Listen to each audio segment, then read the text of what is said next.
My name is Matthew Cooke. And I'm Rosario Dawson. We do not need incremental change, we need bold leadership. And that is what Bernie Sanders brings to the conversation. When women aren't getting paid equally, that means that they're not able to pay off their student loans faster.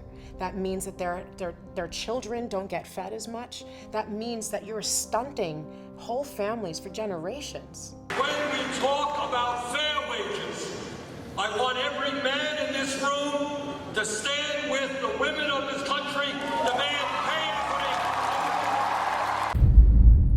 Bernie is the first person to recognize that we cannot be having private prisons running these detention centers.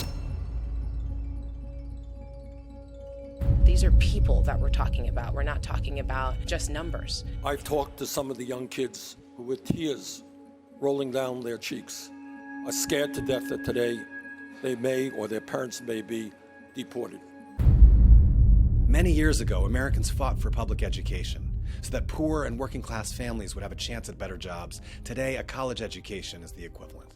When we talk about public education, it should include free tuition at public colleges and universities. We cannot afford to have so many people across America not reaching for the stars because they're worried about debt. They need to be reaching for the stars because of the greater humanity. That child that is sitting there and contemplating just dropping out of high school or going on to college, that could be the person, that could be the difference.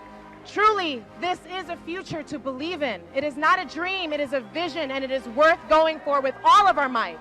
Never forget how much we had to fight for in this country. When the first Europeans settled here and declared independence, that all men were born equal, human beings from Africa weren't considered human beings at all. There was no 40-hour work week, no minimum wage, no safe working conditions. There was no Bill of Rights.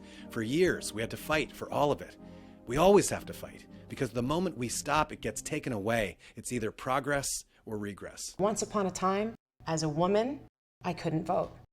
Once upon a time, as a Native Indian woman, as a woman of color, I didn't have a voice, but I do now. And so let's take advantage of this moment. Be the change that you want to see in the world. Get everyone together, your friends, your family, and vote.